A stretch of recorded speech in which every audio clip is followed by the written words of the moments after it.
श्रीमद्भागवत पाठम स्कंद 19वां अध्याय। सज्जनों, आज आपको परीक्षित का अनशन व्रत तथा सुखदेव जी का आगमन के बारे में कथा सुनाऊंगा। सज्जनों, इस चैनल को आप लाइक एंड सब्सक्राइब जरूर करें। सब्सक्राइब तो जरूरी करें। कथा सुनिए।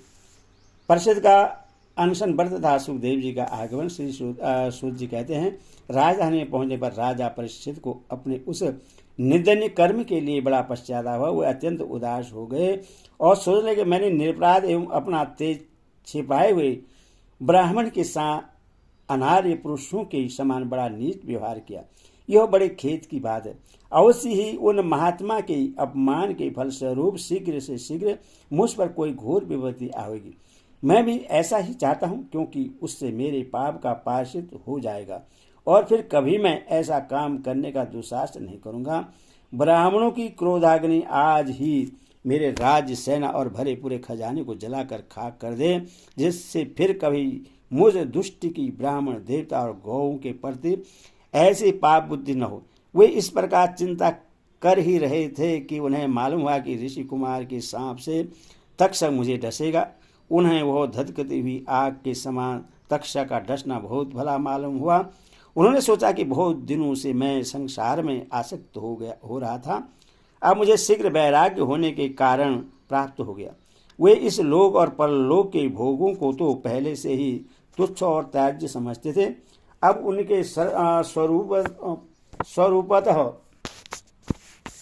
त्याग करके भगवान कृष्ण के चरण कमलों की सेवा को ही सर्वोपरि मानकर आमरण अनशन व्रत लेकर वे गंगा तट पर बैठ गए। गंगा जी का जल भगवान श्री कृष्ण के चरण कमलों का वह पराग लेकर प्रवाहित होता है, जो श्रीमती तुलसी की गंध से मिश्रित है। यही कारण है कि वे लोग बालों के सहित ऊपर नीचे के समस्त लोगों को पवित्र करते हैं। कौन ऐसा मरणासन पुरुष होगा जो उनका सेवन न करेगा। इस प्रकार गंगा जी के तट पर आमरण अनशन का निश्चय करके उन्होंने समस्त आसक्तियों का परित्याग कर दिया और वे मुनियों का व्रत स्वीकार करके अन्य भाव से श्री कृष्ण के चरण कमलों का ध्यान करने लगे। उस समय त्रिलोकी को पवित्र करने वाले बड़े बड़े महानुभाव ऋषि मुनि अपने शिष्यों के साथ वहां पधारे। संत जन प्राय तीर्थ यात्रा के बहाने स्वयं उन तीर्थ स्थानों को ही पवित्र करते हैं। उस समय वहां पर अंतरी, वशिष्ठ, च्यवन, सरदान, अरिष्ट, नैमी, भीर्गु, अंगिरा, पराशर, विश्वामित्र, परशुराम, उदथई, इंद्र, प्रमद, ईदवाह, मेधातिथि, देवल, अष्टसेन, भरद्वाज, गौतम, पिपलाद, मैत्री और कव्य, अगस्त्य, भगवान व्यास, नारद तथा इनके अतिरिक्त और भी कई श्रेष्ठ देवर्षि, बर्मर्षि तथा अरुणादि राजर्षियों का शुभागम हुआ। उस प्रकार विभिन्न गोत्रों के मुख्य मुख्य ऋषियों को एकत्र देकर राजा ने सबका यथायोग्य सत्कार किया और उनके चरणों का पर सिर रखकर वंदना की। जब सब लोग आराम से अपने अपने आसनों पर बैठ गए, तब राजा परीक्षित ने उन्हें फिर से प्रणाम किया और उनके सामने खड़े होकर शुद्ध हृदय से अंजलि बांधकर वे जो कुछ करना चाहते थे उससे सुनाने लगे। राजा परीक्षित ने कहा, अहो, समस्त राजाओं में हम धन्य हैं, धन्यतम हैं, क्योंकि अपने शील स्वभाव के कारण हम आप महापुरुषों के कृपा पात्र बन गए हैं। राजवंश के लोग प्राय हो निदित कर्म करने के कारण ब्राह्मणों के चरण धोवन से दूर पड़ जाते हैं। यह कितने खेद की बात है। मैं तो राजा ही हूँ। निरंतर देह गेह में आसक्त रहने के कारण मैं भी पाप रूप ही हो गया हूँ। इसीलिए स्वयं भगवान ही ब्राह्मण के सांप के रूप में मुझ पर कृपा करने के लिए पधारे हैं। यह सांप वैराग्य उत्पन्न करने वाला है, क्योंकि इस प्रकार के सांप से संसार शक्त पुरुष भयभीत होकर विरक्त हो जाया करते हैं। ब्राह्मणों, अब मैंने अपने चित्त को भगवान के चरणों में समर्पित कर दिया है। आप लोग और माँ गंगा जी शरणागत जानकर मुझ पर अनुग्रह करें। ब्राह्मण कुमार के सांप से प्रेरित कोई दूसरा कपट से तक्षक का रूप धरकर मुझे डस ले और अथवा स्वयं तक्षक आकर डस ले, इसकी मुझे तनिक भी परवाह नहीं है। आप लोग कृपा करके भगवान की रसमयी लीलाओं का गायन करें। मैं आप ब्राह्मणों के चरणों में प्रणाम करके पुनः यही प्रार्थना करता हूँ कि मुझे कर्मवश चाहे जिस योनि में जन्म लेना पड़े, भगवान श्री कृष्ण के चरणों में मेरा अनुराग हो, उनके चरणाश्रित महात्माओं से विशेष प्रीति हो और जगत के समस्त प्राणियों के प्रति मेरा एक सी मैत्री रहे, ऐसा आप आशीर्वाद दीजिए। महाराज परीक्षित परम धीर थे। वे ऐसा दृढ़ निश्चय करके गंगा जी के दक्षिण तट पर पूर्वांग कुसुम के आसन पर उत्तर मुख होकर बैठ गए। राजकाज का भार तो उन्होंने पहले ही अपने पुत्र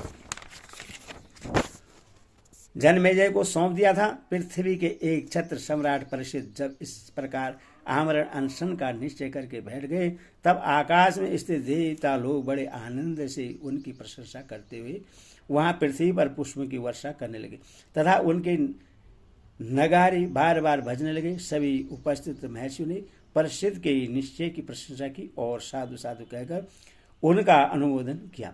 ऋषि लोग तो स्वभाव से ही लोगों पर अनुग्रह की वर्षा करते रहते हैं। यही नहीं, उनकी सारी शक्ति लोग पर कृपा करने के लिए ही होती है। उन लोगों ने भगवान श्री कृष्ण के गुणों से प्रभावित परीक्षित के प्रति उनके अनुरूप वचन कहे। राशि श्रोमणी भगवान श्री कृष्ण के सेवक और अनुयायी आप पांडववंशियों के लिए यह कोई आश्चर्य की बात नहीं है, क्योंकि आप लोगों ने भगवान की सानिध्य प्राप्त करने की आकांक्षा से उस राज शासन का एक क्षण में ही परित्याग कर दिया, जिसकी सेवा बड़े बड़े राजा अपने मुकुटों से करते थे। हम सब तब तक यहीं रहेंगे जब तक ये भगवान के परम भक्त परीक्षित अपने नश्वर शरीर को छोड़कर माया दोष एवं शोक से रहित भगवत धाम में नहीं चले जाते। ऋषि के वचन बड़े ही मधुर, गंभीर, सत्य और समता से युक्त थे। उन्हें सुनकर राजा परीक्षित ने उन योग युक्त मुनियों का अभिनंदन किया और भगवान के मनोहर चरित्र सुनने की इच्छा से ऋषियों से प्रार्थना की, महात्माओं, आप सभी ओर से यहाँ पधारे हैं। आप सत्यलोक में रहने वाले मूर्तिमान वेदों के समान हैं। आप लोगों का दूसरों पर अनुग्रह करने के अतिरिक्त जो आपका सहज स्वभाव ही है, इस लोक या परलोक में और कोई स्वार्थ नहीं है। विप्रवरों, आप लोगों पर पूर्ण विश्वास करके मैं अपने कर्तव्य के संबंध में यह पूछने योग्य प्रश्न करता हूँ। आप सभी विद्वान परस्पर विचार करके बतलाइए कि सबके लिए सब अवस्थाओं में और विशेष करके थोड़े ही समय में मरने वाले पुरुषों के लिए अंतकरण और शरीर से करने योग्य विशुद्ध कर्म कौन सा है। उसी समय पृथ्वी पर स्वेच्छा से विचरण करते हुए किसी की कोई अपेक्षा न रखने वाले व्यासनंदन भगवान श्री सुखदेव जी महाराज वहां प्रकट हो गए। वे वर्ण अथवा आश्रम के ब्रह्मा चिन्हों से रहित एवं आत्मानुभूति से संतुष्ट थे। बच्चों और स्त्रियों ने उन्हें घेर रखा था। उनका वेश अवधूत का था। 16 वर्ष की अवस्था थी। चरण, हाथ, जंघा, भुजाएं, कंधे, कोपोल तथा अन्य सब अंग अत्यंत सुकुमार थे। नेत्र बड़े और मनोहर थे। नासिका कुछ ऊंची थी। कान बराबर थे। सुंदर भौहें थी। इनसे मुख बड़ा ही शोभायमान हो रहा था। गला तो मानो सुंदर शंख ही था। हंसली ढकी हुई, छाती चौड़ी और उभरी हुई, नाभि भौर के समान गहरी था। उधर बड़ा ही सुंदर त्रिवली से युक्त था। लंबी लंबी भुजाएं थी। मुख पर घुंघराले बाल बिखरे हुए थे। इस दिगंबर वेश में वे श्रेष्ठ देवता के समान तेजस्वी जान पड़ते थे। श्याम रंग था। चित्त को चुराने वाली भरी जवानी थी। वे शरीर की छटा और मधुर मुस्कान से स्त्रियों को सदा ही मनोहर जान पड़ते थे। यदि भी उन्होंने अपने तेज को छिपा रखा था, फिर भी उनके लक्षण जानने वाले मुनियों ने उन्हें पहचान लिया और वे सब के सब अपने अपने आसन छोड़कर उनके सम्मान के लिए उठ खड़े हुए। राजा परीक्षित ने अतिथि रूप से पधारे हुए श्री सुखदेव जी को सिर झुकाकर प्रणाम किया और उनकी पूजा की। उनके स्वरूप को न जानने वाले बच्चे और स्त्रियां उनकी यह महिमा देखकर वहां से लौट गए। सबके द्वारा सम्मानित होकर श्री सुखदेव जी श्रेष्ठ आसन पर विराजमान हुए। ग्रह, नक्षत्र, तारों से घिरे हुए चंद्रमा के समान ब्रह्मर्षि, देवर्षि और राशियों के समूहों से आवृत श्री सुखदेव जी अत्यंत शोभायमान हुए। वास्तव में वे महात्माओं के भी आदरणीय हैं। जब परखर बुद्धि श्री सुखदेव जी शांत भाव से बैठ गए, तब भगवान के परम भक्त परीक्षित ने उनके समीप आकर और चरणों पर सिर रखकर प्रणाम किया। फिर खड़े होकर हाथ जोड़कर नमस्कार किया। उसके पश्चात बड़ी मधुर वाणी में उनसे यह पूछा। परीक्षित ने कहा, ब्रह्मस्वरूप भगवान, आज हम बड़भागी हुए, क्योंकि अपराधी क्षेत्रीय होने पर भी हमें संत समागम का अधिकारी समझा गया। आज कृपापूर्वक अतिथि रूप से पधार कर आपने हमें तीर्थ के तुल्य पवित्र बना दिया। आप जैसे महात्माओं के स्मरण मात्र से ही गृहस्थों के घर तत्काल पवित्र हो जाते हैं। फिर दर्शन, स्पर्श, पाद प्रसारण और आसन दानादि का शुभ अवसर मिलने पर तो कहना ही क्या है। महायोगिनी, जैसे भगवान विष्णु के सामने दैत्य लोग नहीं ठहरते, वैसे ही आपकी सन्निधि से बड़े बड़े पाप भी तुरंत नष्ट हो जाते हैं। अवश्य ही पांडवों के सुहृदय भगवान श्री कृष्ण मुझ पर अत्यंत प्रसन्न है।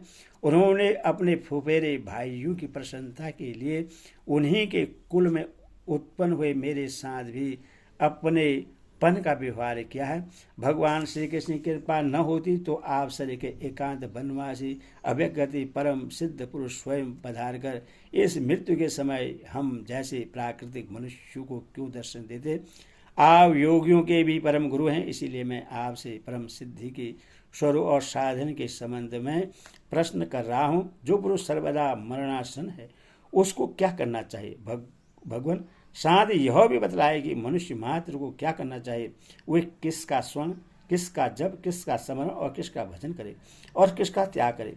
भगवत स्वरूप मुनिवर, आपका दर्शन अत्यंत दुर्लभ है, क्योंकि जितने देर एक गाय दुही जाती है गृहस्थ के घर पर, उतनी ही देर भी तो आप नहीं ठहरते। सूर्य जी कहते हैं, जब राजा ने बड़ी ही मधुर वाणी से इस प्रकार संभाषण एवं प्रश्न किए, तब समस्त धर्मों के मर्मज्ञ व्यास नंदन भगवान श्री सुखदेव जी उनका उत्तर देने लगे।